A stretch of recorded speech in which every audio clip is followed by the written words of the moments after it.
Okay, so power series is introduced on page 661.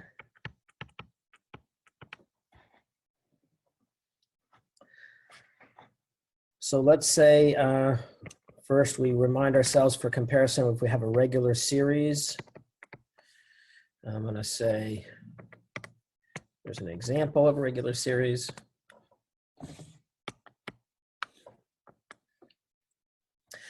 So let's say we have the series as k goes from 1 to infinity of 1/4 to the k.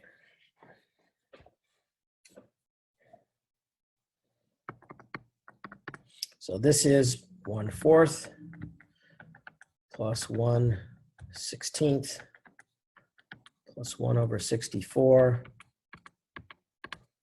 etc. So in my little starting example to warm us up here, what kind of a series is this? Anybody recognize this?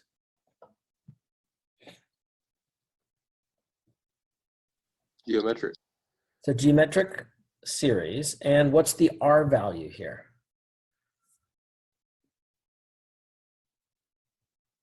One-fourth. 1/4, sounds good. So does that mean that it converges or diverges? What do you think?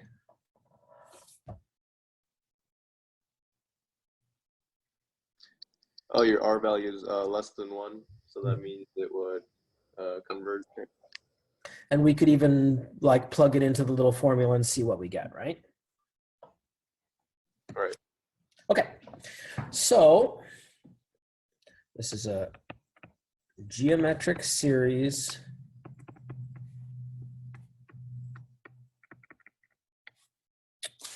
which converges to 1/4 over 1 minus 1/4. We'll multiply that by 4/4. I would get 1/3.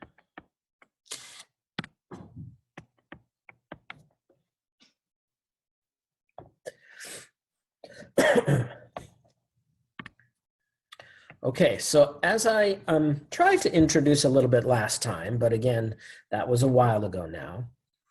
When we were looking at sequences and series, and here's an example of a series, when you plug in your k values, you get a sum of constants, an infinite sum of constants.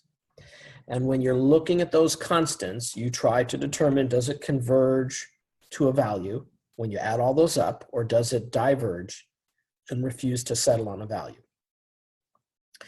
And we looked at various kinds of these series. Maybe they alternate in sign.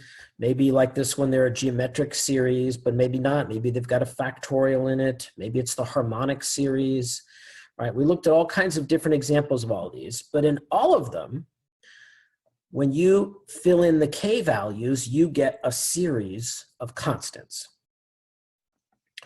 So what a power series is going to be is when we introduce a variable.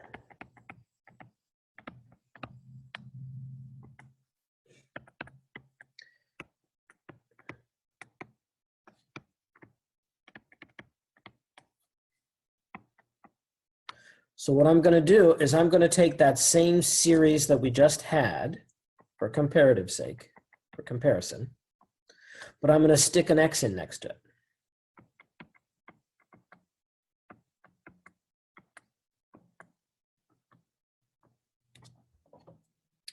So when we do this, what we'll often do actually is we'll start with k equal to 0. So I'm going to change the series and make it in an alternating color so that you can see that I did that. So instead of the 1, we're going to change this to a 0. And the reason is that in a power series, the basic idea is that we are talking about a polynomial. And by letting k start with a 0 instead of a 1 as our index, we're no longer going to say it's the k is which term of the series, like first term, second term, third term. We're going to let k equal the degree of the term of our infinite polynomial. And that then means that you start with a 0 because polynomials are quite possibly going to have a 0-degree term, which is a constant. So what that would mean in this case is that we have, when I plug in a 0 for k, I get a 1, because anything raised to the 0 is 1.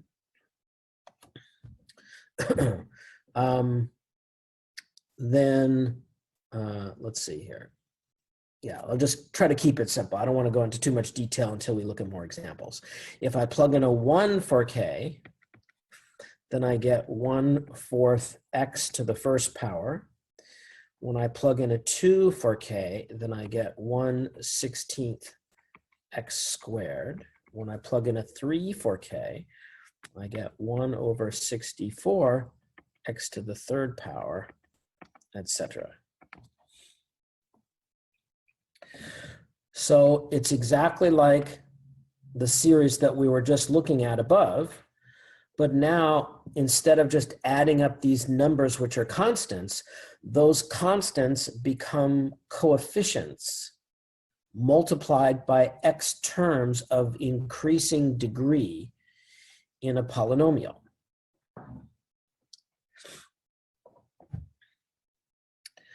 So this power series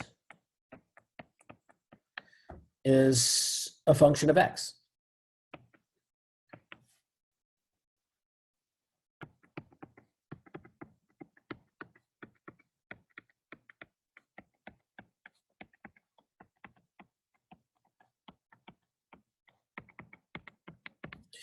And in particular, it's a polynomial function of x, except for the fact that the polynomial has infinitely many terms and is of infinite degree, because the powers go off toward infinity. There is no highest degree term in the polynomial. But for example, you can plug numbers in like a 1 or a 0 or whatever you want. So if I plug a 0 into this polynomial, then I get 1 plus a bunch of zeros, which is equal to 1.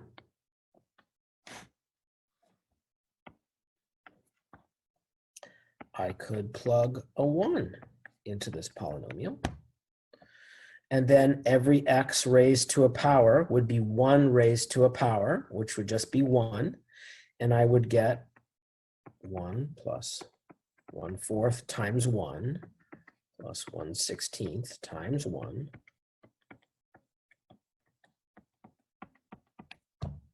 And so what you'll see is that I get a 1 plus the terms of the geometric series that we had above, 1/4 plus 1/16 plus 1/64, which we concluded those totaled up to 1/3. So that means that this part here from our work above totals to 1/3.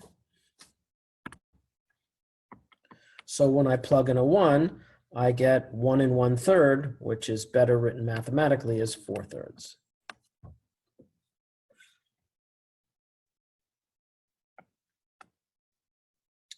So the idea here is that I can plug different values into this infinite degree polynomial and get answers. This is like a function, input, output. This is like any polynomial in the fact that you plug in things and you see what you get.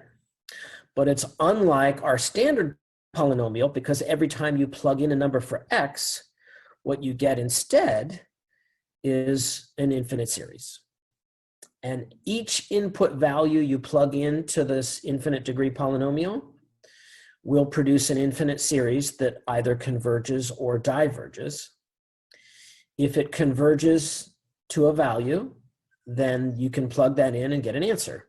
just like any function. But like many functions, there are some numbers where if you plug it in, you don't get an answer from the function. Normally, that's something like because there's division by 0 if you plug in the wrong number for x, so it's undefined for that number of x. Or maybe like a square root function, you can't plug in any negatives into a square root function. Well, for a power series, there's the possibility that certain values you would plug in would cause the resulting infinite series to diverge, and therefore they cannot be in the domain of the power series function. Just like you can't plug a negative into a square root function because it's undefined, you can't plug in some numbers into a power series function because it might cause it to diverge. So let's continue with this series to see an example of that. So let's say I plugged into this a 4. So if I plug in a 4, I get 1 plus 1/4 times 4 plus 1/16 times 4 squared plus 1/64 times 4 to the third. I'm replacing all the x's with a 4. And then I get this. But what you'll see in this case, when I plugged in a 4, is I have a balance act going on here where the 4 raised to the power for the x exactly matches the 4 raised to the power in the denominator of the fraction. So in each of these cases, these cancel out, giving you a 1. So when I plug a 4 into this power series function, I get an infinite series of 1s being added together, which therefore diverges.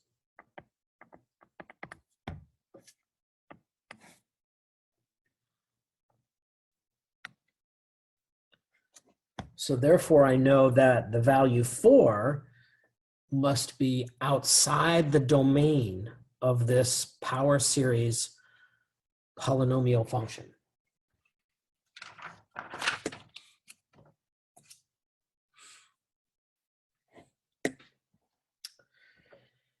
Questions about that?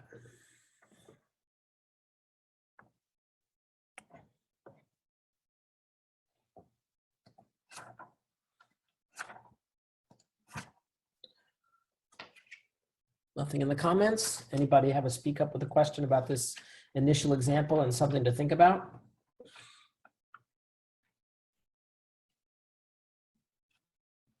So you said P4 will be outside of the domain of, what was it? Of the function P of x. So it's not P of 4 that's outside the domain, it's 4. So remember, the domain is the set of all values for x that you can plug into a function and get an answer. All right, right. And so what we've seen here is that if I plug a 4 into the function, I don't get an answer because the resulting infinite series diverges. So it doesn't settle on a value, so therefore I can't get an answer. And so for that reason, 4 is not in the domain of this function. Does that make sense? Yeah, because it diverges. That makes sense. Yeah, so here's our function up here, and I've written it as P of x to suggest this is a function, right?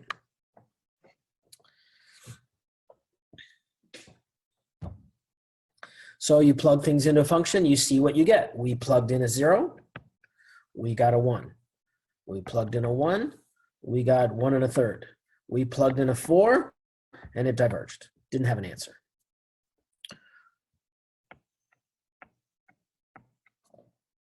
So I'm going to point out here something, and we'll do a little bit more work with this in future sections. But basically, if I had plugged in a number less than 4, then I would have had values that are decreasing in size. My R value for my geometric series would be less than 1, and the value would converge to a number. So this is just to sort of note. If x had been less than 4, then I have a geometric series. Question there?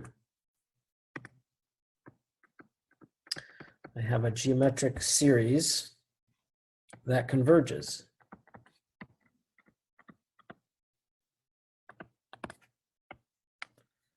Thus, the domain of P of x is the set of all x such that absolute value of x is less than 4. Or you can think of that as the interval from -4 to 4.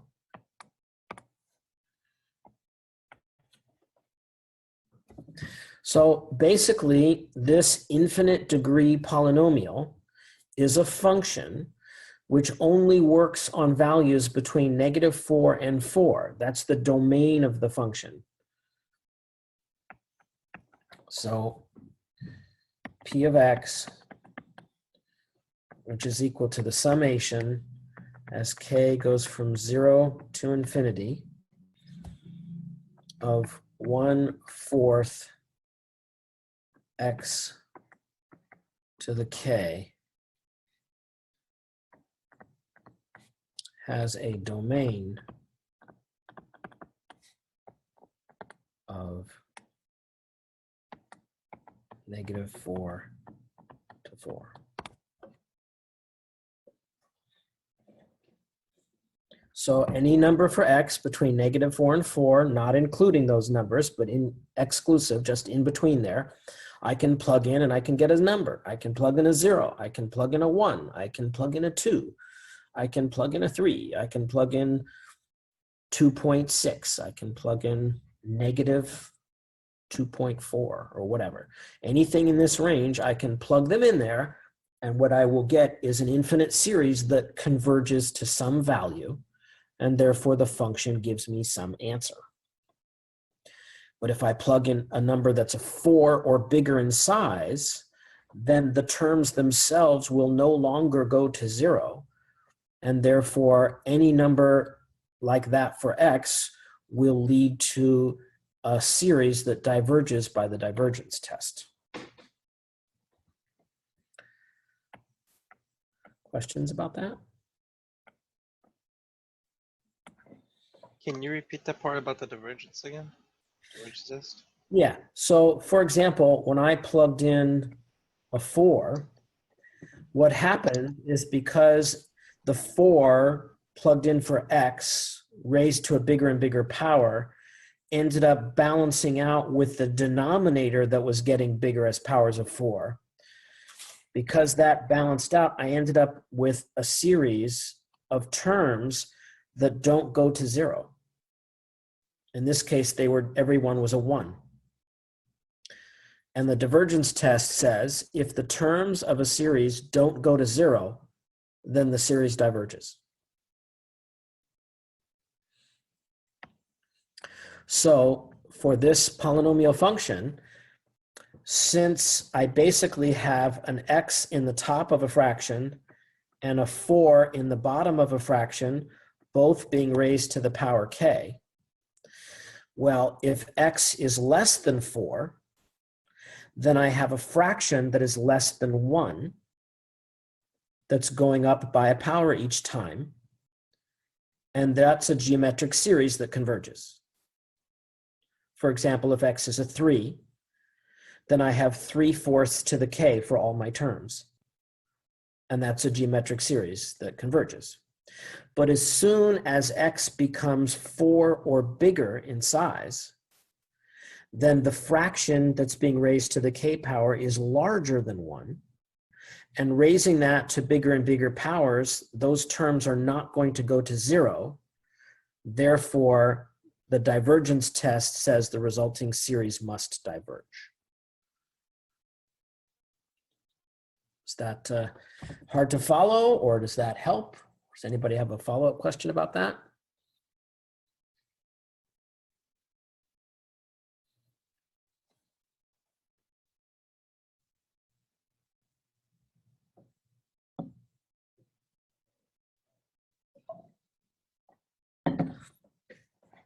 I'd like us to try to see if there's any anything we can talk about this if you're feeling a little confused and you have any hope of getting some help, because it is about to get a lot worse.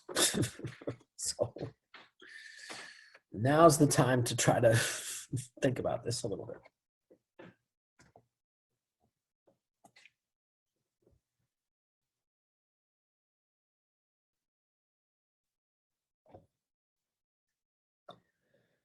Okay, so let's do this. Let's just try to draw this away from this introduction so that we can move forward literally just onto page 2 of the section. On page 2, they just go deep really quickly.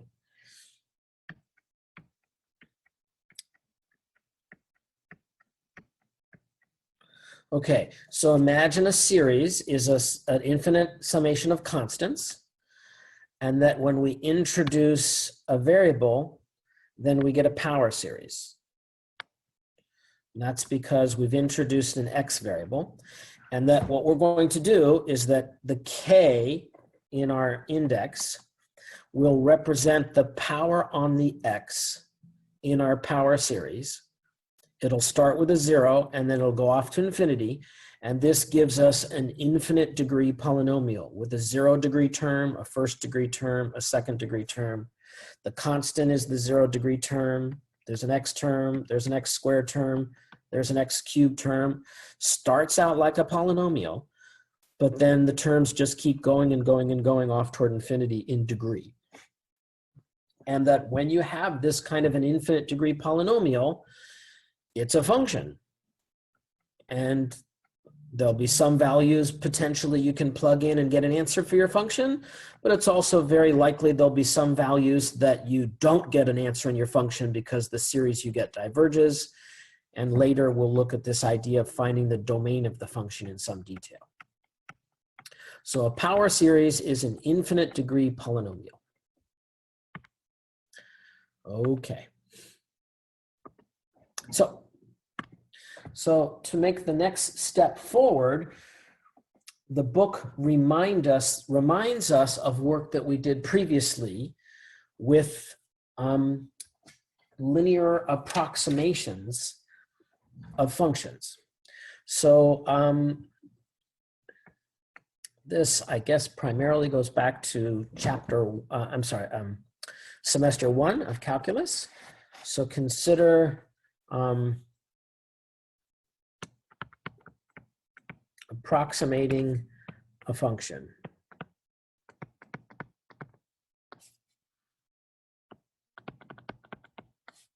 With a polynomial.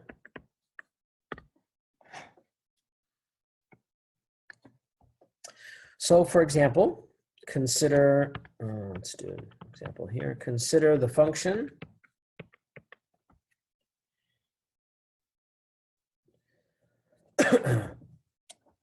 let's say e to the x. So e to the x is what we call a transcendental function. It does not have an algebraic formula you could use to determine the values. We have to somehow look at this irrational number e and raise it to whatever power x we plug in. But you may recall you can create a linear approximation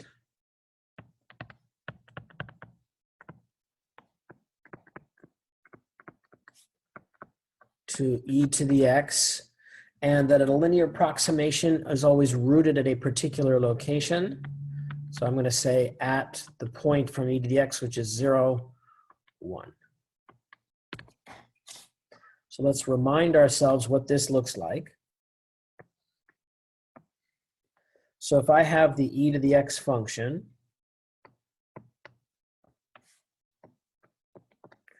then I can also imagine that at the point 0, 1,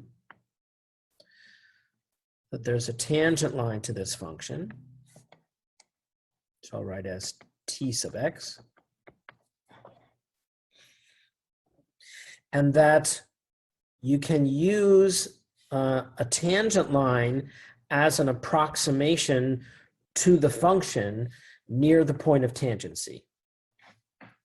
And so we say that t of x is a linear, because it's a line, approximation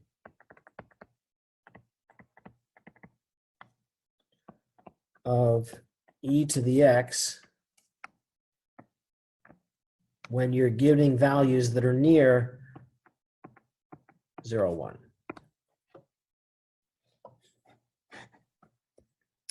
So let's first find t of x. What is that approximation? Well, again, to find the tangent line, the slope of the tangent line is the derivative of the function at that point. And the constant, or in this case, the y-intercept value of the tangent line can be found by using the point of tangency. So we know that t of x is a line with slope equal to f prime at 0. And f prime at 0 is e to the 0, which is equal to 1. And it goes through 0, 1. So the t of x function is a line. The slope of the line is the derivative, because it's the tangent line, and it goes through the point 0, 1. And so anytime you have the slope of a line and a point on the line, then you can find the equation of the line. In this case, our point is the y-intercept. So t of x is equal to 1 times x plus the y-intercept of 1, or x plus 1. So t of x, which is now equal to x plus 1, is the linear approximation for the e to the x function near the point 0, 1. So that means if I plug in values close to 0 into e to the x and into x plus 1, I'll get similar answers. And that's why we could use t of x as an approximator. So for example, of using this, e to the 0.1, which would be very hard to figure out. Sorry, guys. Everyone's trying to contact me. E to the 0.1 would be approximately equal to t of 0.1, which is 0.1 plus 1, which is 1.1. Okay, so let's see if we can take questions at this point. So this was a little brief reminder of the idea of a linear approximation. And I don't know if that looks completely foreign, if you guys remember a tangent line approximation, but definitely the book basically assumes you completely remember this already. So I thought I would do a little bit of a review. So are there questions or comments about this review so far? So you plug in a 0.1 because it's a value that's really close to 0? And just to have some number to show what this is about, that I'm using the line, because it's easy for me to plug 0.1 into the line x plus 1, but I don't know how to plug it into e to the 0.1 without like having a calculator just do it for me. And you could compare the two. You could plug e to the 0.1 in on your calculator and see how close it is to 1.1. See how close the line was, right? There is some error there. Good question. Other questions at all?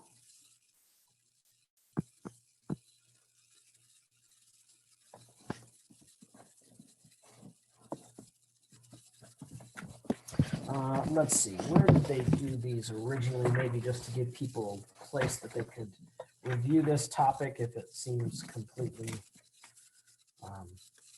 foreign, which it may very well be. Where was that? Let me look it up real quick. I'm just looking at the book here to see where we did that.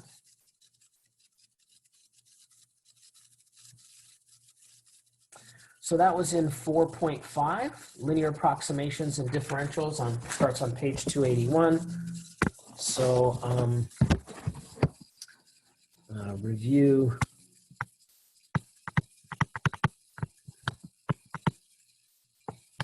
from 4.5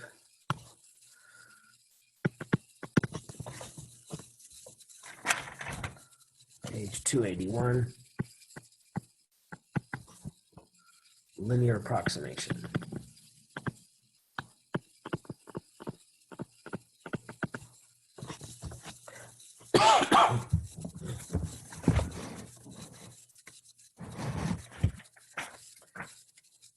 Other questions or comments so far?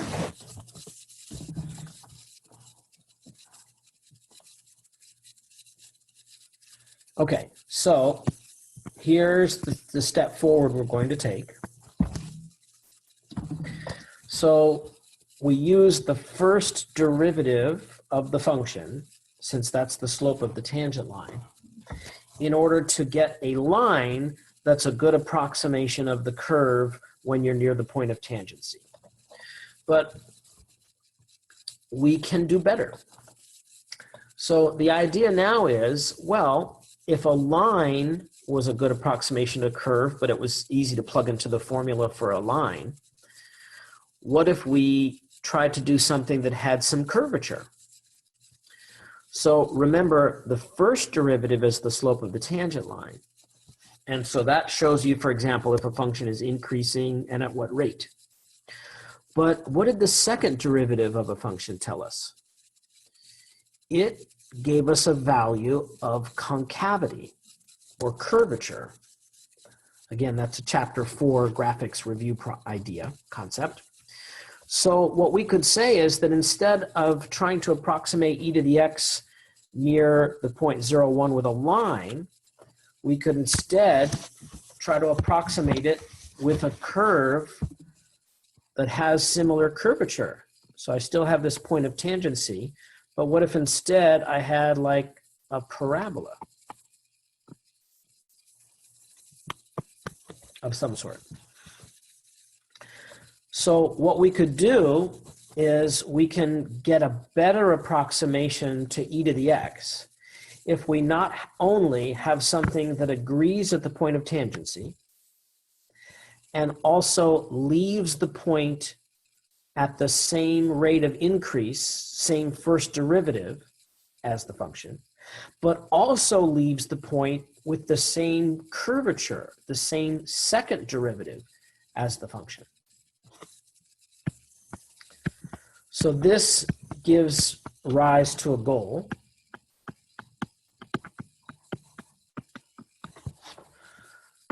To create not a linear, but a quadratic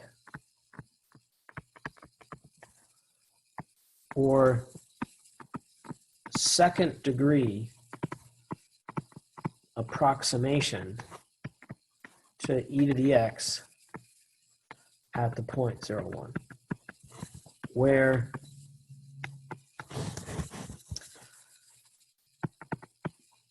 quadratic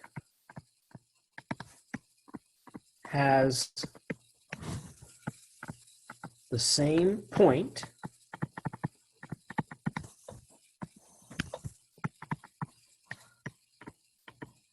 the same first derivative, which is what the line did,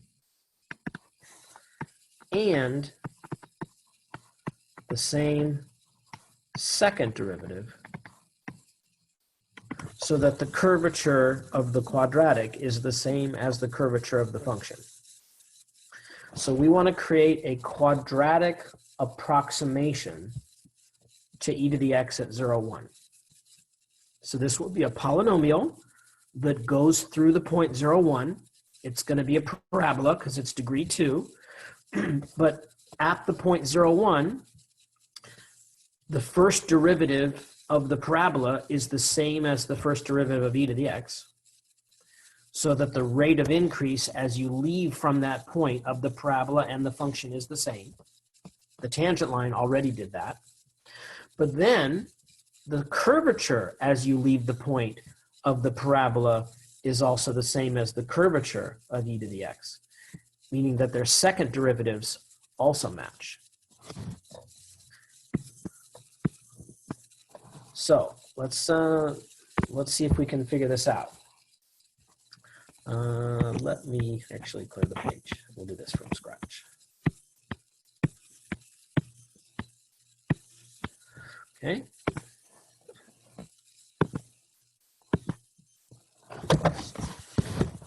Okay, so we have f of x is equal to e to the x. We want, that was not right. We want p of x equal to ax squared plus bx plus c. That's a second degree quadratic polynomial.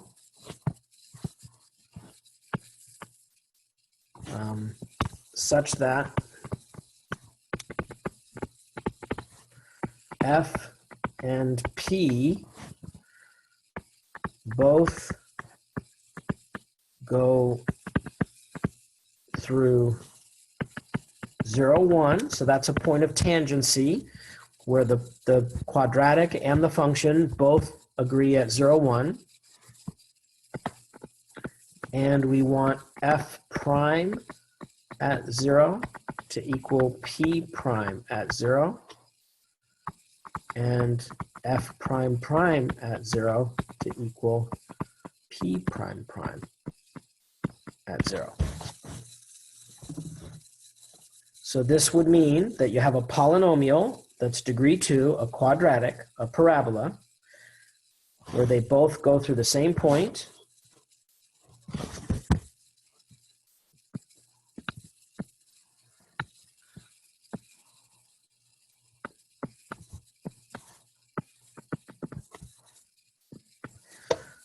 So they both go through 0, 1.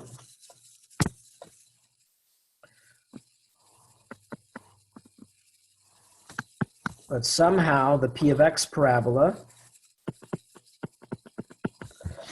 also has the same tangent line, and it also has the same, because meaning the derivative at the parabola is the same as the derivative of the curve. So that means their tangent line is exactly the same tangent line. But the parabola also curves at the same rate as e to the x because their second derivative is the same. So that's the goal. Questions about the statement of the goal or the problem that we're looking at before we try to do it?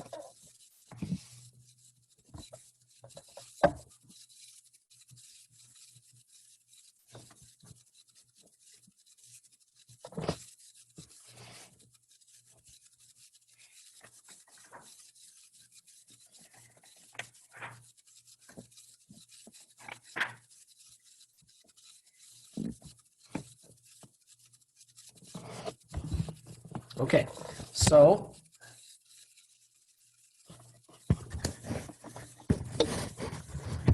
we know that f at 0 equals e to the 0, which is 1. I'm using e to the x because it's a very simple function, and this process can be applied to any function at any point. Now, the first derivative of the function, well, the first derivative of e to the x is e to the x, and if I plug in a 0, I still get e to the 0, and I still get a 1. And if I differentiate again, the second derivative of e to the x is still e to the x, and if I plug in a 0, I still get e to the 0, and I still get a 1. So due to the simplicity of e to the x, the derivatives of e to the x are always just e to the x, and if I plug in a 0, I always get a 1. That means that at 0, the function gives you a 1, and at 0, the rate of change of the function, the derivative, is 1, and at 0, the function's rate of curvature is 1. So we want p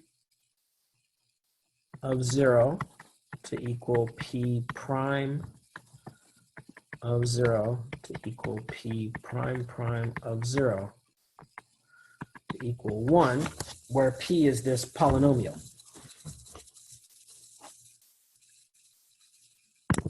Okay, so p of 0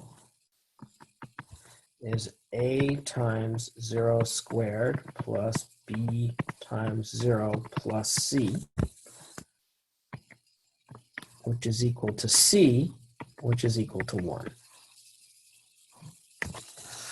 Again, p is a polynomial, a degree 2 polynomial, so I'm writing in that format ax squared plus bx plus c, and to know which polynomial it is, I need to find out what a, b, and c are.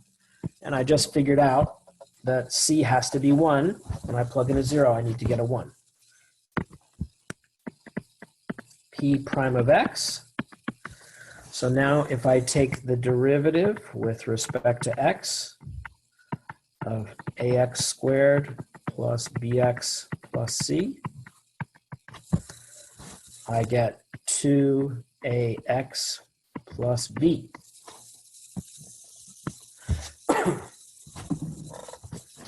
So p not f, p prime at 0 would be equal to 2 times a times 0 plus b, which equals b, which also needs to be equal to 1.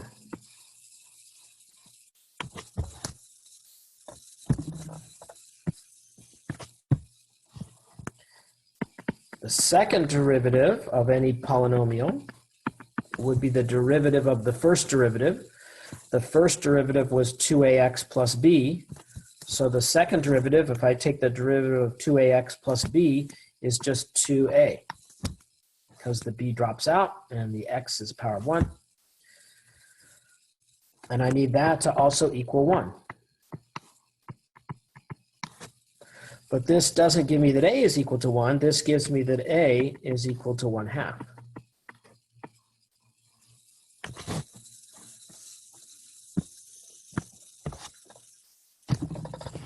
Therefore,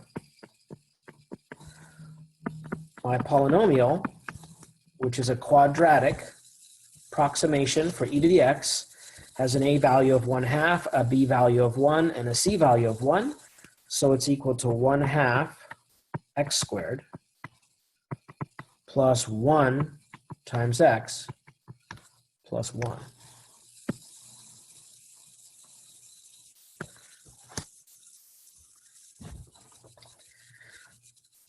So what is this polynomial? This is a quadratic. Let's see if I can show you these two. I'm supposed to be able to do that. So let's try something here. Move this over there. Let's go to the graphing calculator. So I'm gonna put in, okay.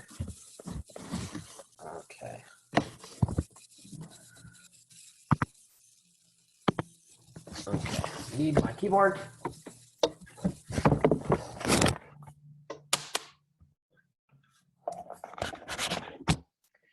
So let's put in y, there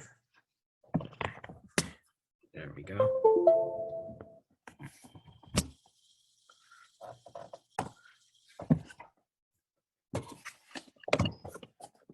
Okay.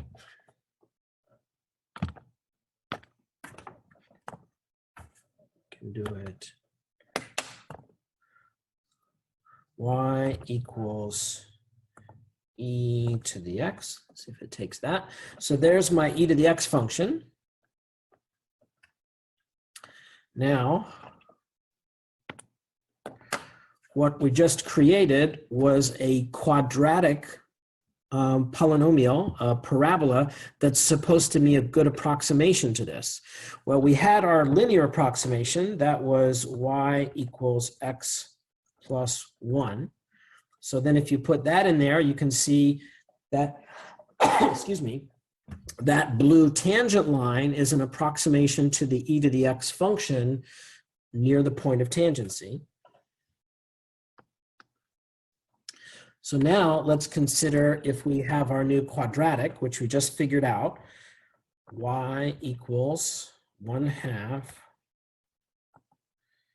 x squared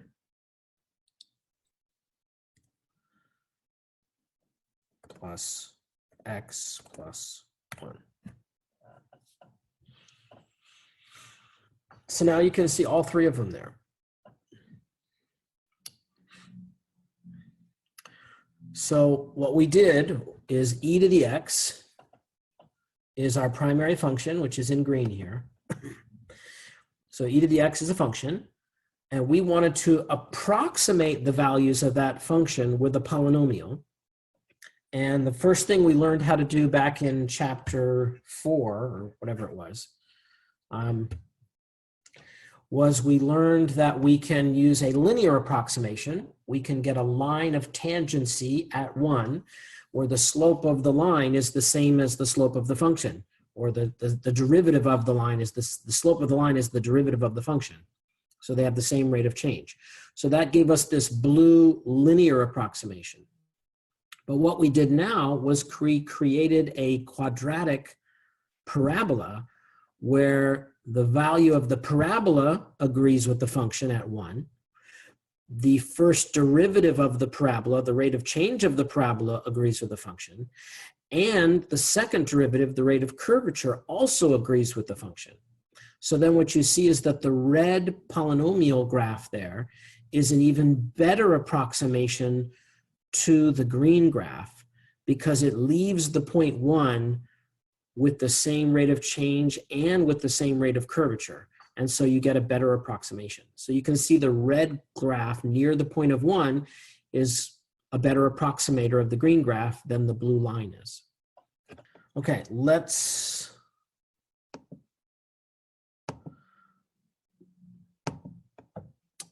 how are we doing? So about 20 minutes. So we can basically do this in general. In general, we can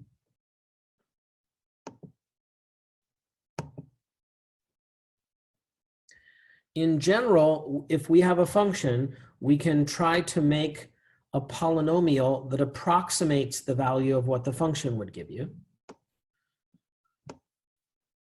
And the way we do that is by making the derivative past the first derivative, even the second derivative, and even beyond that, match the derivatives of the function.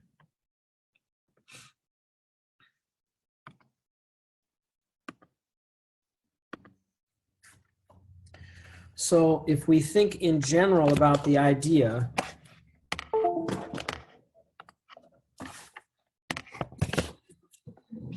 of a polynomial approximation to f of x,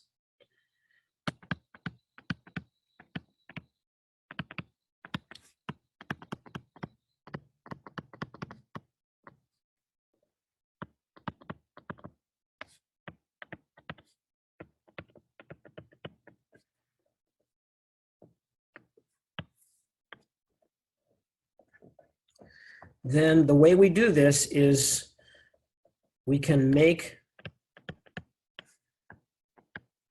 an nth degree polynomial to approximate f of x by choosing coefficients of the polynomial so that all n derivatives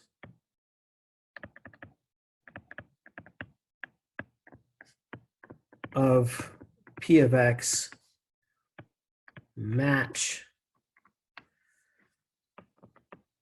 the first n derivatives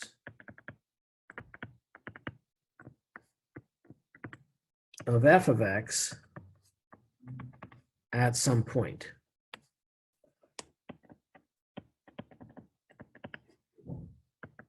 Like when x equals some value a. I chose x equals 0 in our first simple example. So we can make an nth degree polynomial to approximate the function by choosing coefficients a, b, c for the case of a quadratic. If it was a third degree, we'd need a d. If it was a fourth degree, we need another coefficient. So that when we then take the derivatives of the polynomial, they all match the derivatives of the function. So then it's matches the function at the point. The first rate of change of the function agrees with the polynomial. The curvature of the function, the second derivative agrees with the polynomial. The rate of change of the curvature, which would be the third derivative, that all of these things agree with the function. Then it's going to make the polynomial behave more and more like the function as it leaves that point in more ways and give you better approximations. So when you do this, we give this a name. So a polynomial approximation of f of x is called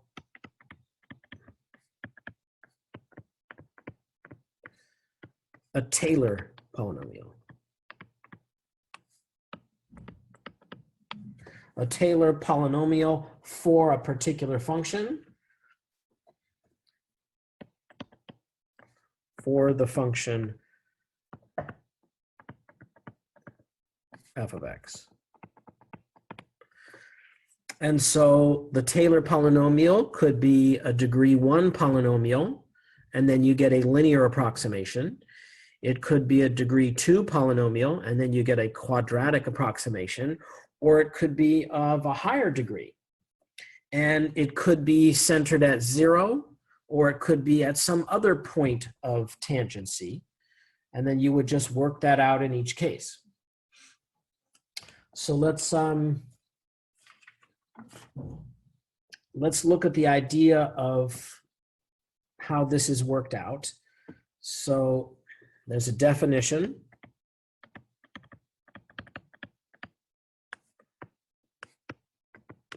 On page 664.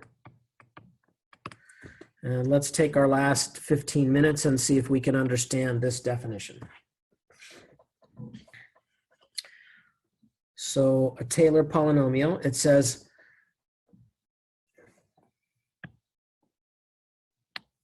this is for Taylor polynomial.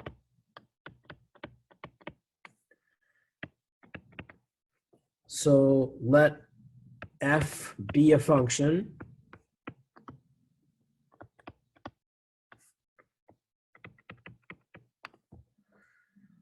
with derivatives with the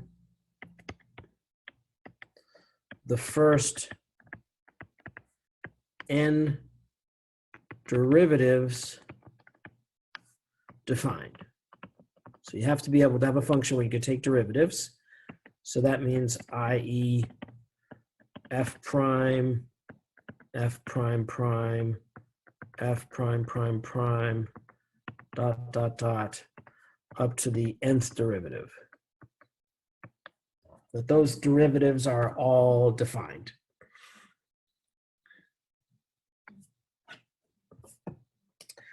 So then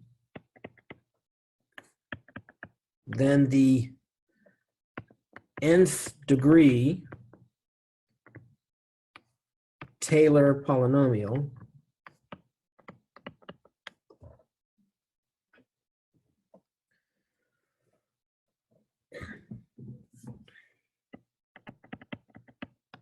with a center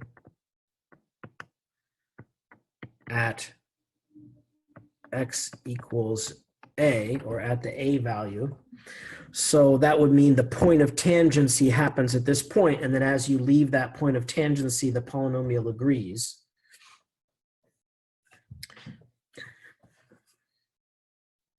So this is, and this is denoted, oops.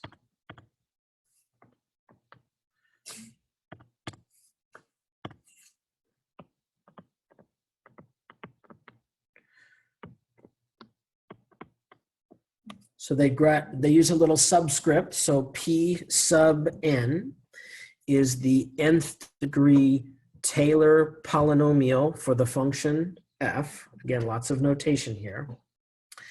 And so this will have the property that it matches f in the value at the point A, at the slope, and all derivatives up to the nth derivative of a. So that means that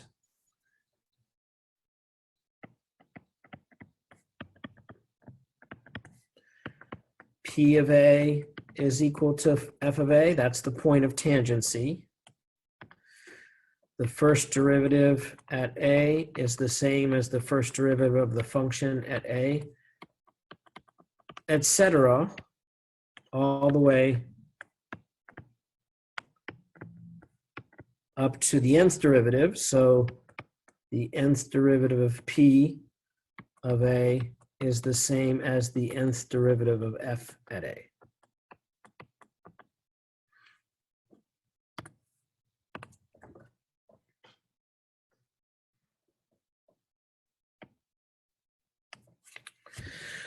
So this is the notation and the idea and the concept of having an nth degree Taylor polynomial.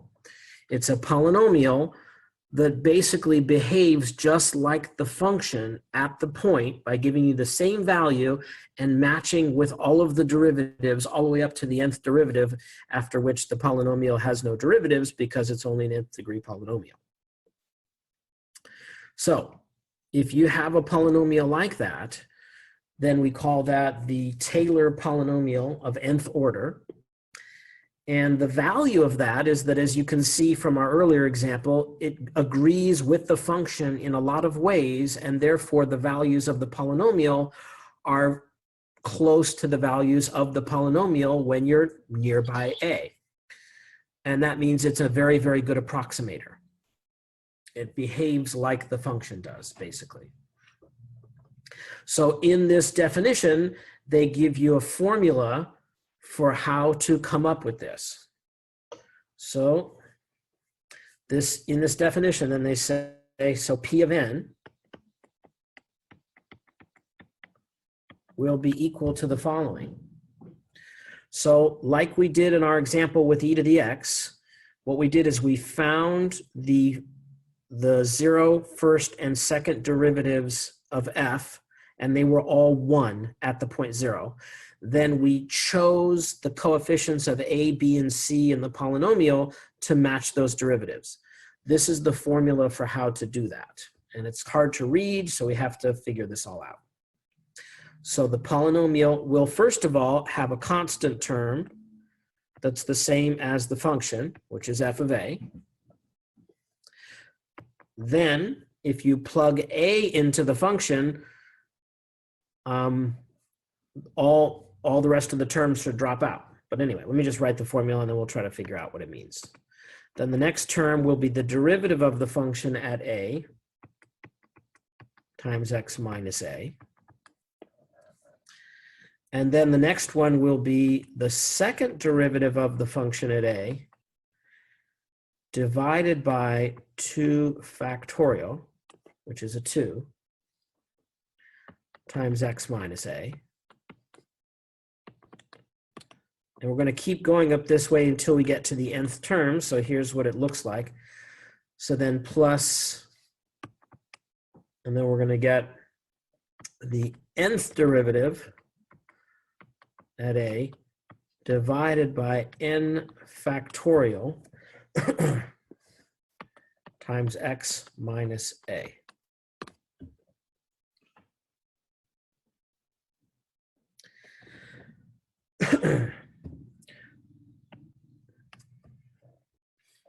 So I know that's a lot of notation. It's kind of hard to follow. Therein lies the challenge. This section is tough notationally for sure.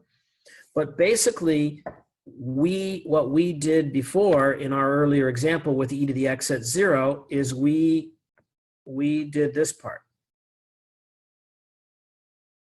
We went up to the second derivative and we figured out what f of a was, what f prime at a was, and what f double prime at a was. In this case, those were all a 1.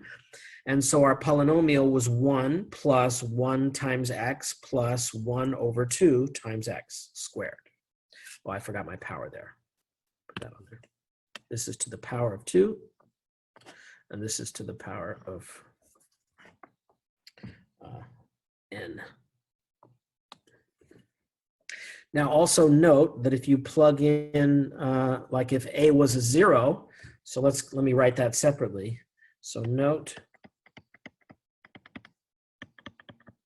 if a is equal to 0, which is in the example that we just did, then all of the x minus a's just become x's. So then p of n of x can be written as f prime of a. Oops, getting ahead of myself. F of a plus f prime of a up. Sorry, I'm rushing a little bit. I don't know, we don't have a lot of time, but I still have to do things well. If a is 0, this would be f of 0 plus f prime of 0 times x plus f prime prime of 0 divided by 2 factorial times x squared, etc., up to the nth term. And so that's what it looked like when we just did it for e to the x, because we were letting that happen at 0.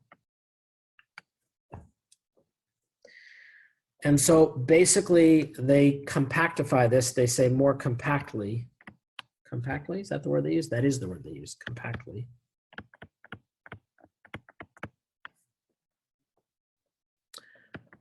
P sub n of x can be written as a finite series as k goes from 0 up to n, where you have the coefficients, which we'll just call c sub k times x minus a to the k,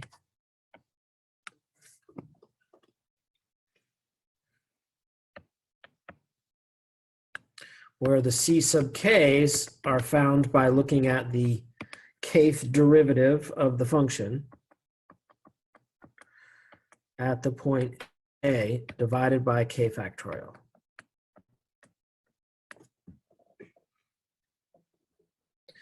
So that's separate from this little note.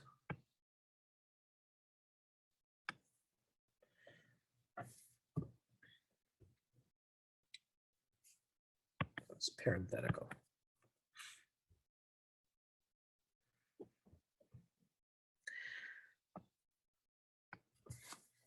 Okay, so this gives us a formula for coming up with a polynomial of nth degree called a Taylor polynomial, which is used as an approximator to a function.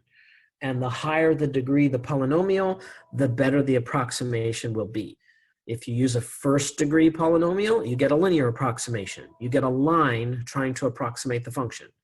If you get a second degree polynomial, you get a parabola that's trying to approximate the function, and it meets at the point of tangency. It has the same rate of change. It has the same curvature, but it doesn't, that's where it stops. It doesn't have any other agreement after that.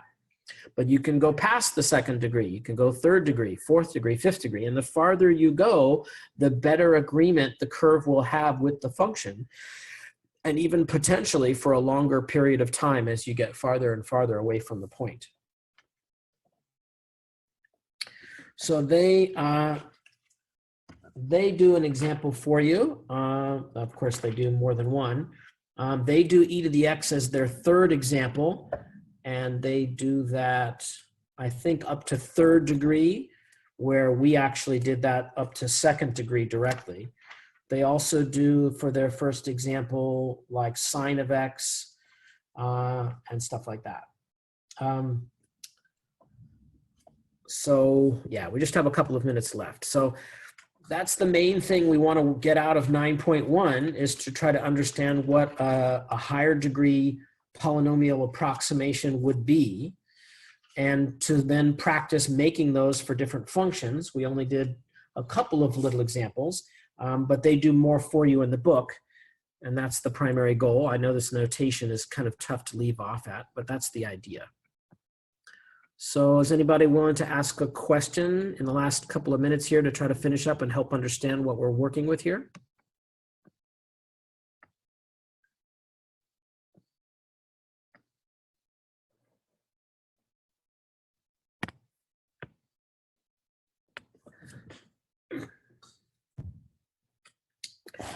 So the big thing in closing for 9.1 is that we take what's normally just a series, either finite or infinite, and we add in an x variable. And when we add in an x variable into a series, then all of a sudden you have a polynomial. A finite polynomial would be a polynomial like we've already seen, like a linear or a quadratic polynomial, just depends on the degree. But that it's possible that that can become an infinite polynomial, where you plug in values into the infinite polynomial to see what you get. And that immediately in the first section, they focus on a particular kind of one of these polynomials called a Taylor polynomial. And in a Taylor polynomial, you are making a polynomial to approximate a function. And the way you get that to happen is you have the coefficients of the polynomial created in such a way that the derivatives of the polynomial up to the nth derivative all match with the derivatives of the function. And then when you do that, you get what's called a Taylor polynomial of nth degree. And not too shockingly, where's the term first introduced? If we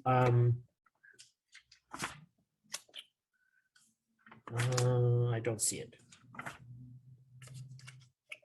Okay.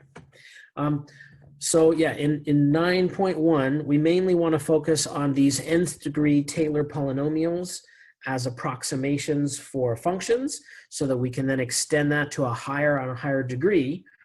And if we let the degree just keep going off toward infinity, then we get a Taylor polynomial becomes a Taylor series, which we will introduce in, I believe, in 9.2. But in 9.1, they just focus on the nth degree and using this formula. And that brings us to the end of the class. Any questions at the end of the class today before I stop the recording and move into office hour time?